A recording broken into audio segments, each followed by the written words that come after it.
नमो अरिहन्ताणं नमो सिद्धाणं नमो आयर्याणं नमो वज्रायाणं नमो लोये सवसाहुणं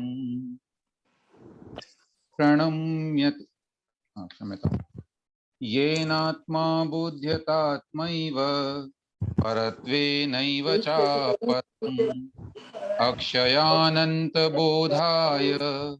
तस्मै सिद्धात्मने नमः। पंच परमेष्टि भगवान की जय। देवादिदेव श्री 1008 ऋषभ देव भगवान की जय।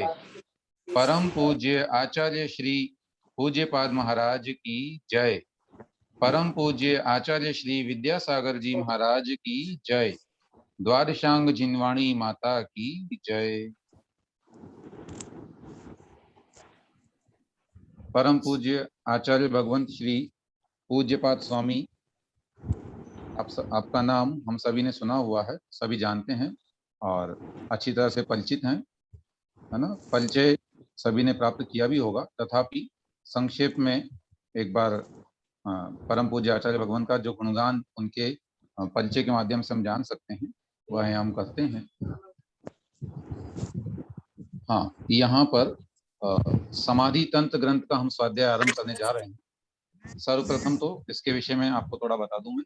समाधि तंत्र, है ना, समाधि तंत्रम ये मूल नाम होगा संस्कृत भाषा में। समाधि का शाब्दिक अर्थ जो है वो है ध्यान करना, है ना। और सामान्य रूप से जैन आगम की अपेक्षा जब बात करते हैं या जैन धर्म की अपेक्षा जब चर्चा करते हैं तो हम सभी जानते हैं कि समाधि जो है वह समाधि मरण, है ना, समाधि पूर्वक मरण जो किया जाता है अपने यहाँ, उसका बड़ा महत्व है। और तो वहां पर भी समाधि का मतलब वही है कि अपनी आत्मा में स्थित हो जाना, आत्मस्थ हो जाना, इसी का नाम समाधि है, जिसे अन्य अन्य दर्शनों ने अनेक नामों से कहा है और इसका अपना महत्व है। उस समाधि अर्थात ध्यान की प्राप्ति कैसे की जाए, किसका ध्यान किया जाए। वास्तव में ध्यान तो सभी करते हैं, बिना ध्यान के कोई जीव नहीं रहता है। आवाज नहीं आ रही, म्यूट करा हुआ है क्या? नहीं, म्यूट तो नहीं है। हमें आ रही है रेणु जी आ रही है आवाज तो। हाँ चलिए, है ना, आप थोड़ा चेक कीजिए एक बार इस तरह से। तो ये आचार्य पूज्यपाद महाराज द्वारा विरचित समाधि तंत्र ग्रंथ है, जिसमें अध्यात्म, है ना, आत्मा का विषय का वर्णन है और आत्मा का स्वरूप कैसा है उस विषय में, सही स्वरूप कैसा है ना। स्वरूप तो हर कोई बताता है, संसार भर में अनेक दार्शनिक हैं जो बताते हैं, परंतु उसका वास्तविक स्वरूप कैसा है इस विषय में यहाँ पर अपने को चर्चा करनी है। और इसके अंतर्गत जो है 105 पद्य संस्कृत भाषा में निबद्ध हैं, तो बहुत अधिक लघु ग्रंथ भी नहीं है और बहुत अधिक विशाल ग्रंथ भी नहीं है। जैसा कि पूर्व में हम स्वाध्याय करते आए हैं, तो इससे पूर्व जो हमारा ग्रंथ था पद्मनंदी पंचविंशति ग्रंथ, उसमें अपने आप में एक विशाल संख्या थी 939 पद्यों की। और कुछ ग्रंथ ऐसे भी होते हैं, इससे पूर्व हमने किया था अमित गति महाराज द्वारा विरचित द्वादशा भावना द्वात्रिंशति का ग्रंथ। आवाज नहीं आ रही। बाकी लोगों को आ रही है, कैसे हो सकता है? जी भैया जी आ रही है हम लोग को तो। सभी को आ रही है। आंटी आपने रेणु जी आप ज्वाइन विद ऑडियो कर रहे हैं? देखो रेणु आंटी आपने शायद ज्वाइन विद ऑडियो नहीं करा, आपको वाईफाई ऑडियो वाला जब दबा दो तो आ जाएगी, क्योंकि बाकी सबको आ रही है। वो रोज तो करते हैं ज्वाइन और गौ जी उनको आती आवाज, शायद कुछ और इश्यू ना हो।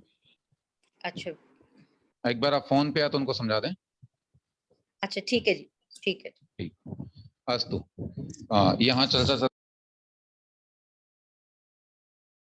हाँ, तो इसमें 105 गाथाएं या 105 पद्य हैं संस्कृत भाषा में रचित, और ये बहुत सुंदर, इसमें विशेष बात यही कही है आचार्य ने, या हम पढ़ लेते हैं पूज्य।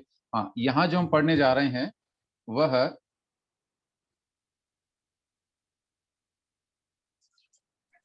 परम पूज्य आचार्य श्री विद्यासागर जी महाराज द्वारा विरचित पद्यानुवाद सहित ये ग्रंथ है, और उनके ही परम शिष्य मुनि श्री प्रणम्य सागर जी महाराज, जो कि में श्रुत केवली के नाम से जाने जाते हैं, अर्थात बहुत ही प्रगाढ़ उनका ज्ञान है, और उस ज्ञान के माध्यम से आज वे भारतवर्ष में ज्ञान पताका को लहरा रहे हैं अथवा बहुत ही अच्छी धर्म प्रभावना कर रहे हैं।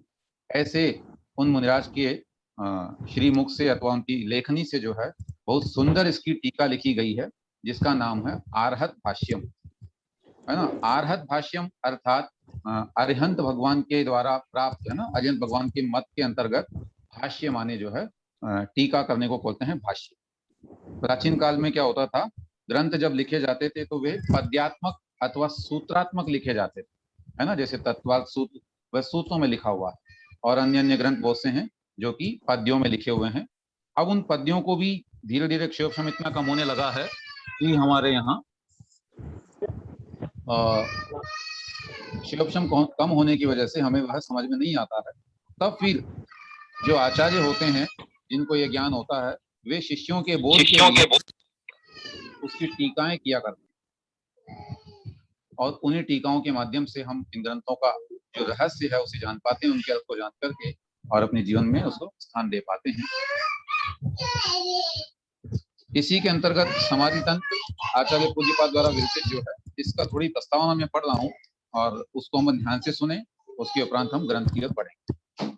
देखें, आध्यात्मिक आचार्यों में जो छवि आचार्य कुंद कुंद महाराज की है, उसी को आत्मसात करके आचार्य पूज्यपाद देव ने अपने व्यक्तित्व को प्रकाशमान किया है ना। आचार्य पूज्यपाद देव के ग्रंथों में भी वही आध्यात्मिक ऊर्जा दिखाई देती है जो आचार्य कुंद कुंद देव के ग्रंथों में है। परंतु एक वैशिष्ट्य ये है कि आचार्य पूज्यपाद देव ने बहुत कम शब्दों में और बहुत कम कारिकाओं में अध्यात्म का मर्म अपने ग्रंथों में भर दिया, है ना। आचार्य कुंद कुंद स्वामी के ग्रंथ यदि हम देखते हैं तो उनमें गाथाएं जो है वो अधिक मात्रा में है, लेकिन यहाँ उन्होंने कम गाथाओं में ही जो है बहुत अच्छा सार हमको रख दिया है और अध्यात्म को हमें समझाया। आचार्य पूज्यपाद देव के इष्टोपदेश और समाधि तंत्र वैराग्य और अध्यात्म के स्थायी प्रकाश पुंज हैं। इष्टोपदेश हम सभी ने पढ़ा हुआ है संभवतः, मैं उम्मीद करता हूँ जो भी श्रावक यहाँ है उन्होंने ये ग्रंथ पढ़ा ही होगा, बहुत प्रसिद्ध ग्रंथ है। इस जहाँ वैराग्य की अभिवृद्धि करता है, वहीं पर समाधि तंत्र अध्यात्म को प्रौढ़ बना देता है, और ये अध्यात्म कोई ऊपर से ओढ़ने वाली वस्तु नहीं है, अपितु आत्मा का धर्म है। जिस आत्मा में धर्म उभर आता है वह अध्यात्म में उतर जाता है। देखिए कितनी बड़ी बात कह रहे हैं यहाँ, धर्म कभी भी अध्यात्म के बिना जी नहीं सकता। धर्म की आत्मा अध्यात्म है और अध्यात्म आत्मा का शरीर। यदि अध्यात्म से रहित कोई धर्म करता है तो वह बाह्य क्रिया मात्र है। इसलिए हम कह सकते हैं कि वे आत्माएं सही मायने में जीवंत हैं, वे ही आत्माएं सही मायने में जीवंत हैं जो धार्मिक हैं। उन्हीं में प्राण है, उन्हीं में चेतना है, उन्हीं में शक्ति है प्रकाशित करने की और प्रकाशमान होने की, माने दूसरों को ज्ञान प्रदान करने की तथा स्वयं उसका अनुभव करने की। इसलिए कहना पड़ता है कि धर्म परंपरागत होते हुए भी नित्य नवीन है, नित्य अर्जित है, अन्य परंपराओं की तरह बोझिल नहीं है। जो बोझिल हो जाता है उसे ढोना पड़ता है, और जिसे ढोया जाता है वह थका देता है, वह शांति विश्राम या सुख नहीं दे सकता। यह आत्मिक धर्म जो अध्यात्म से हमें मिलता है वह ऊपर से नहीं लादा जाता किंतु अंतर से फूटता है। इसलिए यह आत्मिक विकारी बाहुमल को धोता चला जाता है, जिससे आत्मा को स्वयं को उल्टा हो गया, फिर आ गया सहज शांत विश्रांत और सुखमय अनुभव करता है। प्रस्तुत समाधि तंत्र में उसी ऊर्जा का प्रस्फुरण है जिसकी आधारशिला है आत्मतत्व। ठीक है, अब यहाँ पर आचार्य परम पूज्य गुरुदेव ने प्रणम्य सागर जी महाराज साहब ने जो प्रस्तावना लिखी है, इसमें विशेष रूप से अन्य ग्रंथों के साथ में इसका तुलनात्मक अध्ययन प्रस्तुत किया है।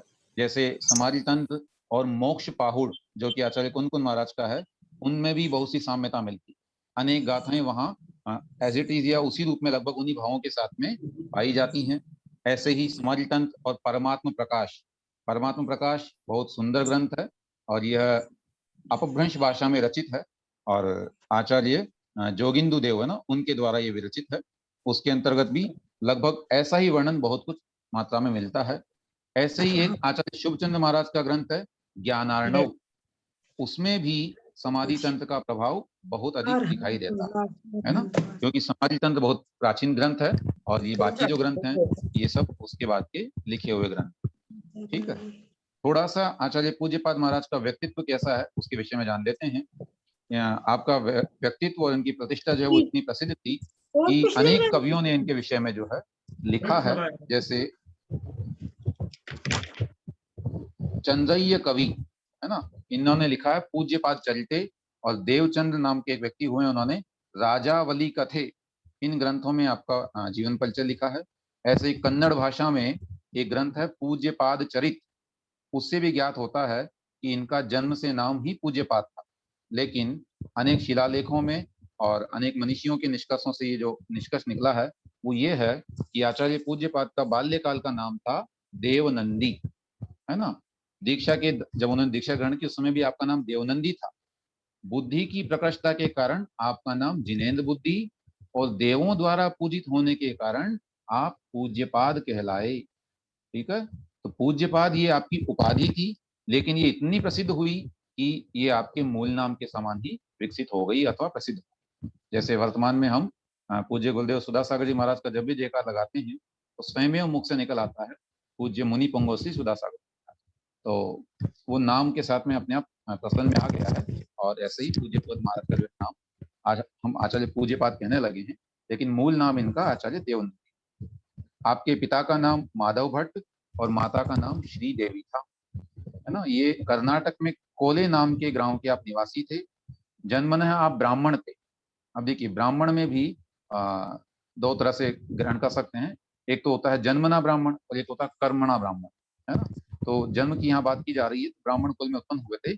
उस समय ब्राह्मण होने का तात्पर्य, हालांकि इनके आचार्य के काल में तो हो सकता है परिवर्तित हो गया हो, लेकिन आरंभिक काल में ब्राह्मण होने का जो तात्पर्य था वो ये था कि जो अध्ययन अध्यापन से संबंधित कुल होता है, जिस कुल में इस तरह का कर्म किया जाता है, वह व्यक्ति ब्राह्मण कहलाता है।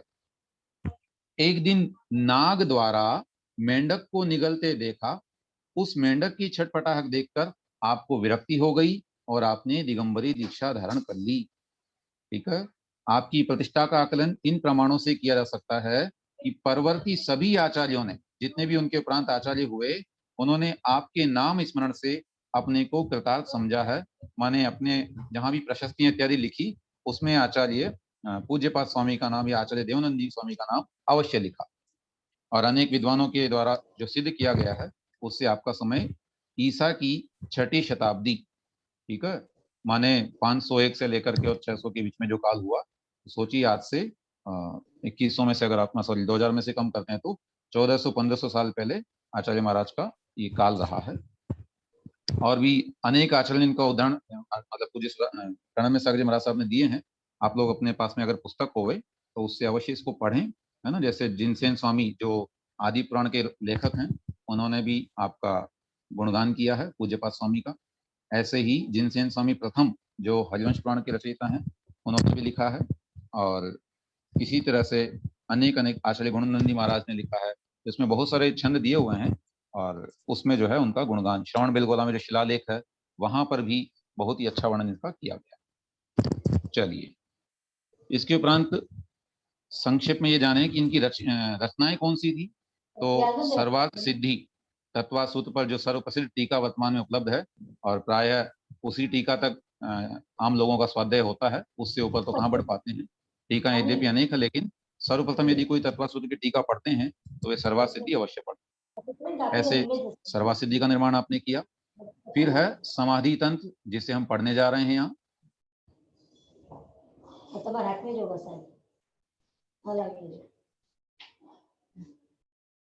चालू थे 10-15 बोल लिया तो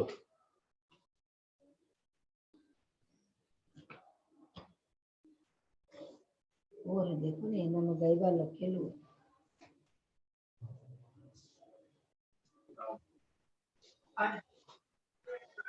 जय जिनेंद्र भैया जी। हेलो, हाँ जय जिनेंद्र भैया। आवाज नहीं आ रही भैया जी की।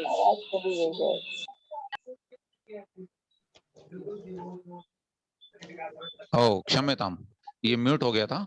अभी आ रही है आवाज? हाँ जय जिनेंद्र भैया जी। जी बोलिए। आ रही है। हाँ जी, मैं ये कह रही पूज्यपाद स्वामी जी के बारे में एक बात ये भी तो प्रसिद्ध है कि इन्होंने ऐसा लेप बनाया था जिसको पैरों में लगाकर ये विदेश क्षेत्र तक हो आते थे। तो ये किंवदंती, ये किंवदंती है, इसीलिए पूज्य प्रणम्य सागर जी महाराज साहब ने ग्रंथ में इसका उल्लेख नहीं किया है। किंवदंती का मतलब है जनश्रुति मात्र है, प्रामाणिक उसके बारे में कोई शिलालेख अथवा अन्य आचार्यों का उल्लेख नहीं मिलता है, इस वजह से उसका यहाँ पर उल्लेख नहीं किया गया है।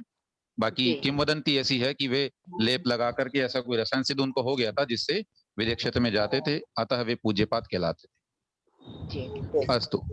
और ग्रंथों में जैनेन्द्र व्याकरण, जैनेन्द्र और शब्दावतार न्यास, शांत्यष्टक है ना, जो शांतनाथ भगवान का बहुत सुंदर अष्टक है, सार संग्रह, चिकित्सा शास्त्र या वैद्यक शास्त्र के नाम से आदि अनेक ग्रंथों की रचना करके आपने जैन वांग्मय को समृद्ध बनाकर अभिनव दिशा प्रदान की है।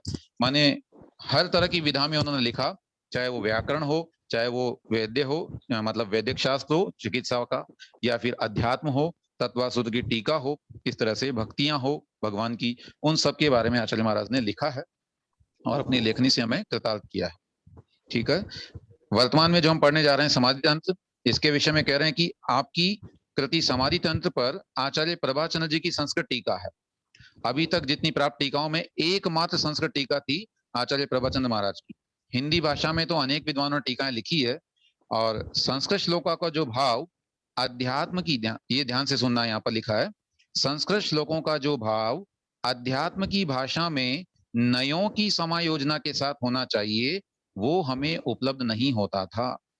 प्राय विद्वानों ने लिखा तो सही, परंतु यह किस नय की अपेक्षा वर्णन किया गया है उसका उल्लेख नहीं किया, जिससे कई अध्यात्म के पाठक विद्वान जो है वे भ्रमित होकर के और उसी को सच्चा बाकी को झूठा मानने का भ्रम कर बैठते हैं। तो इसी भाव को साकार करने का प्रयास यह आर्हत भाष्य है। एक लघु समयसार के रूप में इस ग्रंथ की महनीयता सर्वविदित है।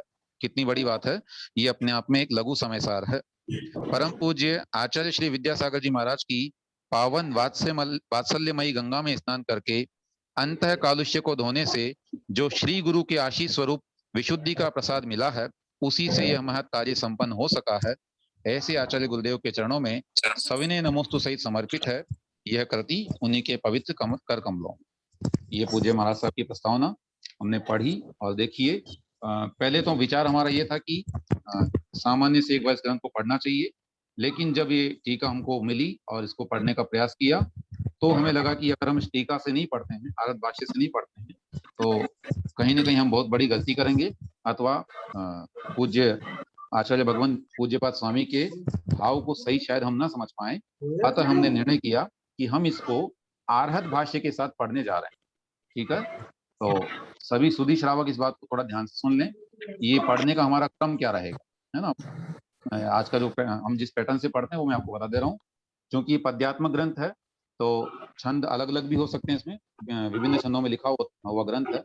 अतः सर्वप्रथम मैं उच्चारण करता हूँ, उसके उपरांत यहाँ जो भी उपस्थित श्रावक पढ़ना चाहते हैं उनमें से कोई एक व्यक्ति मेरे साथ दोहराते हैं, और बाकी लोग म्यूट करते हुए ही, है ना, बिना अनम्यूट किए अपने अपने स्थान से उच्चारण कर।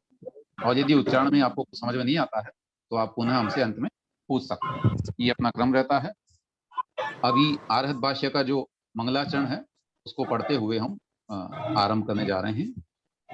और उच्चारण के लिए निवेदन आपने किया था शुरू में, वो अनम्यूट कर मैंने किया था जी। ठीक है, पारुल जैन जी दिल्ली से, और बाकी लोग कृपया म्यूट रखेंगे, मेरे बाद में दोहरा सकते हैं आप लोग, है ना, अपने स्थान पर, मतलब म्यूट किए हुए ही अवस्था में दोहरा सकते हैं। हाँ। प्रणम्य तेरी हंसु सिद्ध साधु संघ पादयो, सुदुस्तरार्थ भाववार्धि तारणे समर्थयो, मयाति भक्ति निर्भराशयेन मुक्तिगामिना, विनेच्छया समीहितार्थदायकश्च सद्रजः।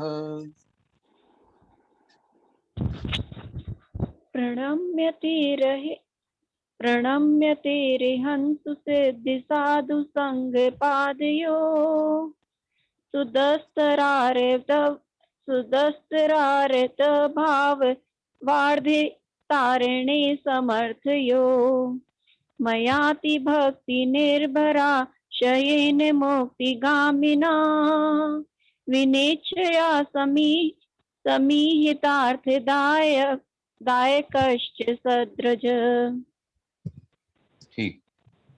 प्रणम्यते अरिहन सुसिद्ध साधु संघ पादयो, कह रहे हैं प्रणाम करते किया जाता है, अर्थात मैं प्रणाम करता हूँ। कहाँ?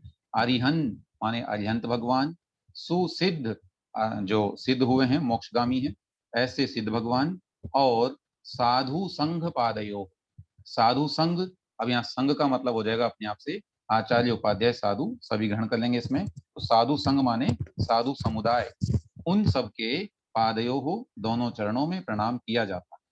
कैसे हैं वे चरण?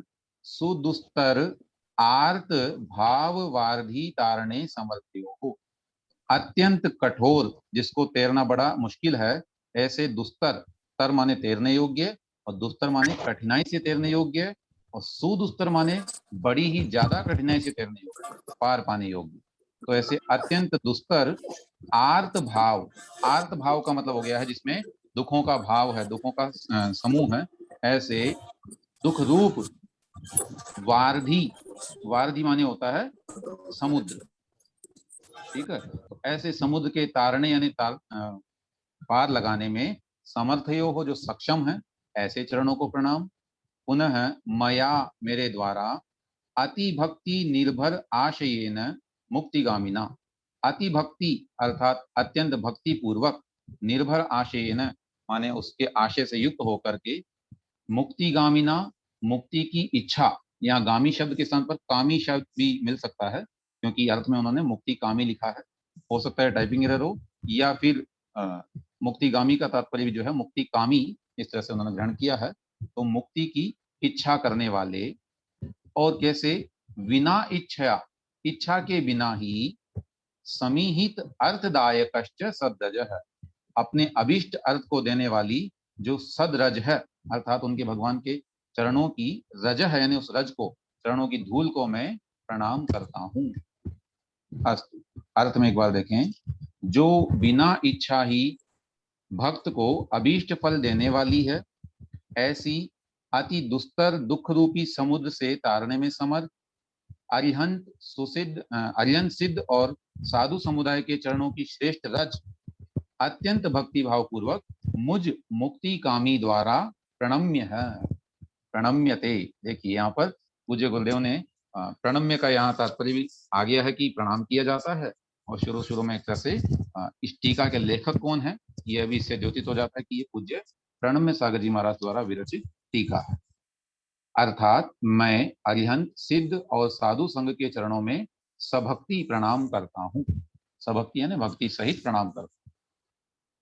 अस्तु, द्वितीय पद्य मंगलाचरण के रूप में ये, तव प्रसादादवनौ हि मुक्ति प्रासाद श्रृंगस्य सहाय पंक्तिः दीक्षार्चिता कामितदायिकाप्ता विद्या गुरो वेद किल मा कलौ सा। तव प्रसादादवनो हि मुक्ति प्रसाद श्रृंगस्य सहाय पंक्ति दीक्षार्चिता कामितदायिकाप्ता विद्या गुरो वेत्ति किल मा कलौ सा। हाँ, तव प्रसादात अवनौ ही मुक्ति प्रासाद श्रृंगस्य सहाय पंक्ति ही दीक्षा अर्चिता कामितदायिका आप्ता विद्या गुरो अवेत किल मा कलौ सा। कह रहे हैं विद्या गुरो, हे विद्या गुरु अर्थात हे आचार्य श्री विद्यासागर जी महाराज, तव प्रसादात आपकी कृपा से, अवनव यानी इस पृथ्वी पर, इस जमीन पर, इस धरती पर, मुक्ति प्रासाद श्रृंगस्य, मुक्ति प्रासाद मोक्ष महल, उस मोक्ष महल का जो श्रृंग माने शिखर है, सबसे ऊंचा स्थान है, उस मोक्ष महल के शिखर की सहाय पंक्ति ही अर्थात सहायक पंक्ति के रूप में दीक्षा अर्चिता अर्थात दीक्षा प्राप्त की है। अर्चिता माने पूज्य, वो पूजित है ना, पूजित दीक्षा। कैसी दीक्षा है? पूजिता। और कैसी? कामित दायिका अर्थात अपने अभिष्ट को देने वाली जो दिगंबरी दीक्षा है, जैन दीक्षा है, वह आपता माने प्राप्त की है। किन से प्राप्त की है? आचार्य श्री विद्यासागर जी महाराज। ऐसे हे विद्या गुरु, ऐसे वे विद्या गुरु आपके द्वारा दी गई वह जो दीक्षा है, वह दीक्षा माँ यानी मुझे, कलऊ अर्थात कली काल में, इस पंचम काल में, सा यानी वह दीक्षा, अवेत रक्षा करे, है ना। किसकी रक्षा करे? माँ यानी मेरी, अर्थात मुझ भव्य जीव रूप आत्मा की, अर्थात पूज्य गुरुदेव यहाँ पर आचार्य श्री से और उनके द्वारा दी गई दीक्षा से मंगल की कामना कर रहे हैं। देखिए, उनसे तो कर ही रहे हैं एक तरह से, और प्रत्यक्ष रूप से कह रहे हैं कि उनके द्वारा जो बड़ा उपकार किया गया है वो है जैनेश्वरी दीक्षा प्रदान की, और वही दीक्षा यानी वह मुनि अवस्था मेरा कल्याण करे। सो अर्थ लिखा है, हे विद्या गुरु, मैंने आपकी कृपा से इस पृथ्वी तल पर मोक्ष महल के शिखर की सहायक पंक्ति स्वरूप पूजित और मनोरथों को देने वाली दीक्षा प्राप्त की है। वह दीक्षा इस कली काल में मेरी आत्मा की अवश्य रक्षा कर। ठीक, पद्य क्रमांक 3। यद्वक्त पंकेरुह संप्रसूतं ज्ञानामृतं चिन्मय बोध रूपं पीत्वा पुनर्जन्म जनो न धत्ते तं पूज्य पादं मुनिपं प्रवंदे। हाँ, उच्चारण आप अनम्यूट करके कीजिए। सॉरी, क्षमा भाव भेज। यद्वक्त्र पंकेरुह प्रसूतं ज्ञानामृतं चिन्मय बोध रूपं पीत्वा पुनर्जन्म जनो न धत्ते तं पूज्य पादं मुनिपं प्रवंदे। यत वक्त्र पंकेरुह संप्रसूतम, यत माने जिनके, वक्त्र माने मुख, मुख रूपी, पंकेरुह, पंकेरुह बोलते हैं कमल को, पंक माने कीचड़ या जो जल होता है, उसमें रुह माने उगने वाला, तो पंकेरुह माने कमल, तो जिनके मुख रूपी कमल से संप्रसूतम यानी उत्पन्न, वहां से निकली हुई, निकला हुआ, ज्ञानामृतम चिन्मय बोध रूपम, ज्ञान रूपी जो अमृत है, और कैसा है वो? चिन्मय बोध रूपम, अर्थात चैतन्य रूपी ज्ञान स्वरूपी, चैतन्य ज्ञान स्वरूपी, ऐसे उस ज्ञानामृत को पीत्वा, पी करके, पुनः जन्म जनो न धत्ते, जन है माने मनुष्य, पुनः जन्म न धत्ते, फिर से जन्म नहीं धारण करता है, ऐसे तम पूज्य पादम मुनिपम प्रवंदे, उस मुनिपम अर्थात मुनि श्रेष्ठ, है ना, मुनि शब्द आया है, इसका मतलब होता है मुनियों में जो श्रेष्ठ है, ऐसे श्रेष्ठ मुनिराज आचार्य प्रवर श्री पूज्यपाद स्वामी को मैं प्रवंदे यानी प्रणाम करता हूँ, उनकी वंदना करता हूँ। तो ये आर्हत भाष्य का मंगलाचरण अभी चल रहा है, जिसमें आचार्य पूज्य प्रणम्य सागर जी महाराज साहब ने 4 पद्यों का निर्माण किया है। इसके उपरांत ग्रंथ का मंगलाचरण होगा, तो आज हम इसको अभी एक पद्य और हो जाएगा, इसको पढ़ लेते हैं केवल, फिर कल से जो है प्रॉपरली ग्रंथ शुरू हो पाएगा। चौथा पद्य इसका टीका का मंगलाचरण के रूप में ही।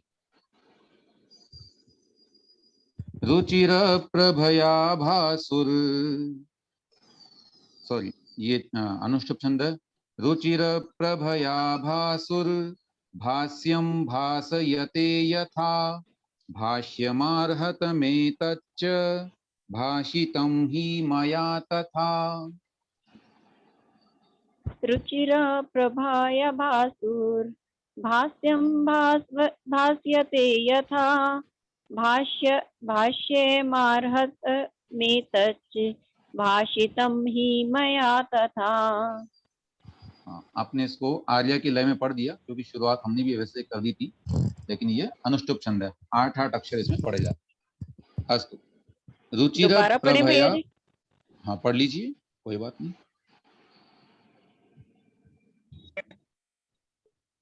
रुचिर प्रभया भासुर, नहीं, ये कौन प्रयास कर रहे हैं? कोई नहीं, आपने अनम्यूट नहीं किया, चलिए ठीक है, पढ़ते हैं अभी। रुचिर प्रभया भासुर भाष्यं भास्यते यथा भाष्यमार्हत में तच्च भाषितं ही मया तथा। ठीक, रुचिर प्रभया रुचिर प्रभया भासुः, अर्थात रुचिर प्रभया, अपनी कांतिमान प्रभा से, रुचिर प्रभया माने अपनी कांतिमान प्रभा से, अपनी जो किरण होती है उन किरणों की प्रभा से, भासुहु माने चमकने वाला जो सूर्य है, वह सूर्य भास्यम भासयते यथा। देखिए यहाँ पर भास धातु का बड़ा सुंदर प्रयोग करके आचार्य ने अलग अलग शब्दों का प्रयोग किया है, आचार्य नहीं कहना चाहिए, पूज्य गुरुदेव ने।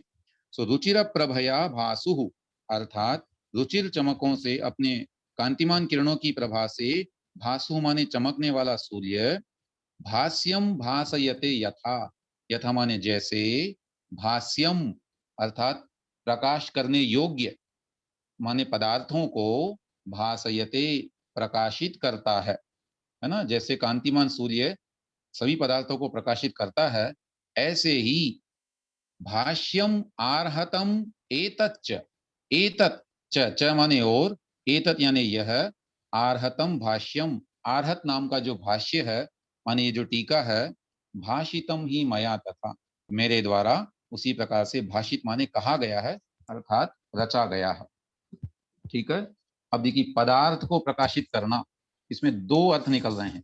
एक तो है सूर्य हमें पदार्थ दिखाता है, जो भी संसार में पदार्थ होते हैं, पेड़ पौधे नदी जमीन इत्यादि, उन सबको दिखाता है, वो सूर्य हो गया। आचार्य यहाँ गुरुवर भी जो है कैसे सूर्य हैं, उनकी लेखनी कैसा सूर्य काम कर रही है, पदार्थ माने पदों का अर्थ, अर्थात एक एक शब्द का अर्थ हमें समझाएगी कि आचार्य पूज्यपाद स्वामी ने एक एक शब्द में, अर्थात उन पद्यों में, उन श्लोकों में जो लिखा है उसका मीनिंग क्या है, उसका सही भाव क्या है, वो हमें बताने वाले हैं।